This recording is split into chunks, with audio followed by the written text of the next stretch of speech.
డబ్బు, అనారోగ్యం, ఉద్యోగం, వ్యాపారం, అప్పులతో బాధపడుతున్నారా? మీకోసమే లాంచ్ యువర్ ఫ్యూచర్ ప్రోగ్రామ్.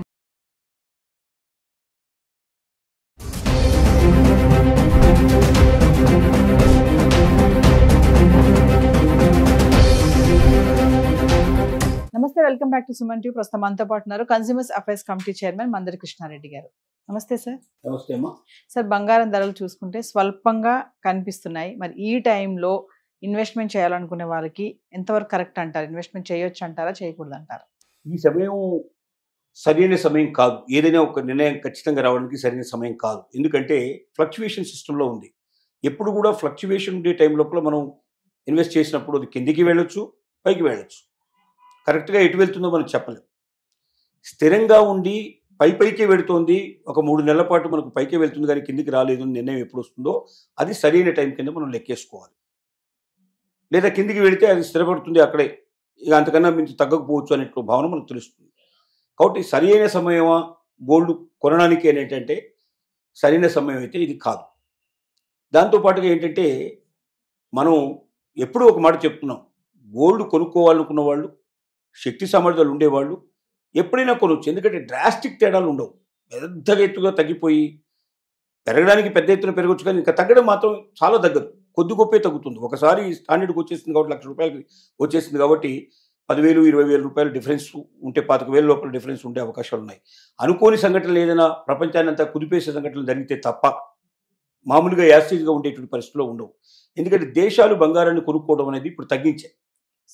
ఒకవేళ దేశాలు బంగారాన్ని కొనుక్కోవడం మొదలు పెడితే మళ్ళీ డిఫరెంట్ ఆస్పెక్ట్లోకి వచ్చే అవకాశాలు ఉంటాయి. రెండోది ఏంటి, ఇంకా ట్రంప్కు సంబంధించినటువంటి ట్రేడ్కి సంబంధించిన యాక్టివిటీస్లో చైనాకు సంబంధించిన దానికి ఒకేసారి తగ్గించడం, అమెరికా కూడా వాళ్ళు తగ్గించేయడం, ఒక రకమైన కాంప్రమైజ్ మెథడ్లో పోవడం, తద్వారా కొంచెం మనకు అక్కడ డాలరు కొద్దిగా స్టాండర్డ్గా ఉండేందుకు అవకాశాలు కనపడటం, ఇవన్నీ కూడా హెచ్చుతగ్గులకు కారణమైనటువంటి పరిస్థితులు నడుస్తున్నాయి. కానీ ఈ పరిస్థితులు ఎప్పుడైనా మారచ్చు, ఏ క్షణంలో తలకిందులు కావచ్చు, ఏ ఒక్క కారణం చేతనైనా రకరకాల కారణాల లోపల ఏదైనా పనిచేయడానికి అవకాశం ఉంది. కాబట్టి గోల్డ్కి అప్పు సప్పు చేసి మాత్రం కొనకుండా దగ్గర ఉన్నటువంటి డబ్బులు ఏమైనా ఉంటే ఉపయోగించుకొని దాన్ని వేరే దానికి పెట్టుబడి పెట్టకుండా దీని మీద పెట్టుబడి పెట్టుకుంటే ఈ పెట్టుబడి మాత్రం ఎప్పటికీ వృధా కాదు.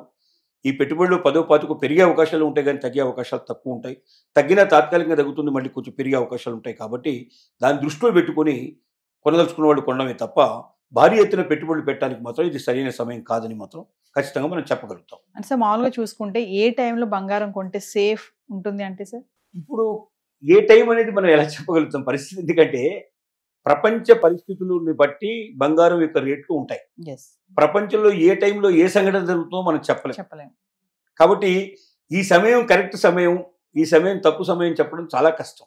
కానీ ఫ్లక్చువేషన్స్ ఉన్నప్పుడు పెరుగుతూ తగ్గుతున్నప్పుడు మాత్రం ఇన్వెస్ట్ చేయడం కరెక్ట్ కాదు. ఎందుకంటే బాగా తగ్గిపోయే అవకాశం, బాగా పెరిగిపోయే అవకాశం ఉన్నప్పుడు ఇబ్బంది అవుతుంది. అందుకోసం చెప్పి ఒక స్టాండర్డ్గా పెరుగుదలే కనబడి తగ్గుదల లేకుండా ఉన్నప్పుడు కానీ, లేదా పూర్తిగా తగ్గి ఒక స్టేజ్లో ఇక్కడ ఆగిపోయిన దగ్గర కానీ కొనుక్కుంటే కొంచెం మనకు దానివల్ల ఉపయోగం ఎక్కువగా ఉండే అవకాశం ఉంది. కొంతకాలమైనా స్టాండర్డ్గా ఆ రేట్లు నడుస్తాయనే భావన మనకు కలుగుతుంది.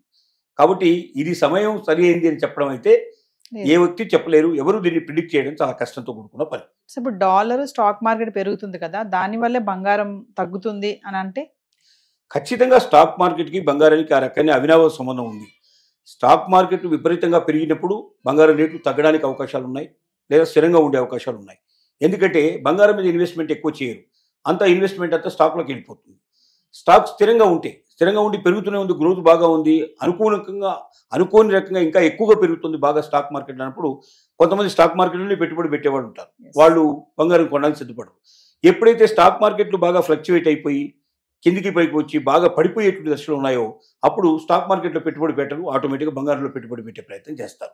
కాబట్టి స్టాక్ మార్కెట్కి బంగారానికి ఖచ్చితంగా అవినాభావ సంబంధం అని చెప్పక తప్పదు. ఒకసారి 1,00,000 కింద పడిపోయింది కదా సార్, చాలా మంది అంటున్నారు 50-60 వరకు వచ్చేస్తుంది అన్నారు. మీరేమో ఎక్కడ తగ్గదు, 90 నుంచి 1,00,000 మధ్యలోనే వేలాడుతూ ఉంటుంది అని అంటున్నారు. అంటే 25,000 డిఫరెన్స్ రావచ్చు, మాక్సిమం వస్తే 25,000 డిఫరెన్స్ రావచ్చు. అంత 50,000 దాకా రావాలంటే చాలా పెద్ద సంఘటనలు, అంటే ప్రపంచవ్యాప్తంగా ఏదో అనుకోని సంఘటనలు, చాలా పెద్ద సంఘటనలు జరగాలి. అలాంటి సందర్భంలో మాత్రమే సాధ్యం అవుతాయి. కానీ ఏ సంఘటనలు పెద్దగా జరగకుండా ఇదే పరిస్థితి తంతు నడిస్తే మాత్రం అంత తేడా రాదు. ఒకసారి పెరిగింది, తగ్గినటువంటి సంఘటనలు మన దగ్గర తక్కువ ఉన్నాయి. తగ్గిన 25% డిఫరెన్స్ తప్ప అంతకన్నా తగ్గిన దాఖలాలు లేవు. మొత్తం 38 ఏళ్ల 40 ఏళ్ల చరిత్ర మొత్తం టోటల్గా బంగారాన్ని పరిశీలిస్తే ఎక్కడా కూడా డ్రాస్టిక్గా తగ్గిపోయిన సంఘటనలు తక్కువ, డ్రాస్టిక్గా పెరిగిపోయిన సంఘటనలు ఉన్నాయి కానీ తగ్గలేదు. ఎస్ తగ్గిన కొద్ది తగ్గినాయి, మళ్ళీ పెరుగుతూ వచ్చింది తప్ప పూర్తిగా వెనక్కిపోలేదు.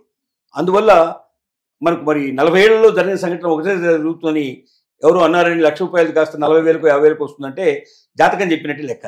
ఆ జాతకాలు ఇవాళ పనిచేయవు, చిలక చేస్తాలకు ఏమి ఇక్కడ పనిచేసే అవకాశాలు ఉండవు.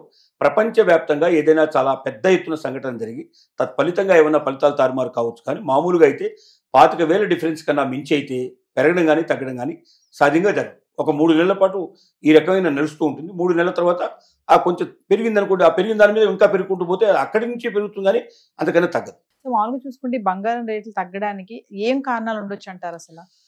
బంగారం రేటు తగ్గడానికి ఒకటి స్టాక్ మార్కెట్లు, రెండోది ఏంటంటే డాలరు విలువ, మూడోది ఏంటంటే దేశాలు బంగారం కొనేటువంటి విషయం, ప్రపంచ మార్కెట్లోనే బంగారం రేటు తగ్గడం. దానికి ఒక రేట్ డిసైడ్ చేస్తారు. మొత్తం ఇది వరల్డ్ మార్కెట్, ఇది మన ఇండియాలో డిసైడ్ అయ్యేది కాదు, ఇది ప్రపంచవ్యాప్తంగా కలిపి దీన్ని డిసైడ్ చేస్తారు. అగ్రరాజ్యాల విషయంలో ఉండేటువంటి బంగారం సమస్య ఉంటుంది. ముఖ్యంగా ముస్లిం కంట్రీస్లలో బంగారాన్ని ఎక్కువగా వాళ్ళు నిల్వ చేయడం జరుగుతుంది. ఇలాంటివన్నీ ఇంటర్నేషనల్ ఫ్యాక్టర్స్ ఎక్కువగా ఉంటాయి.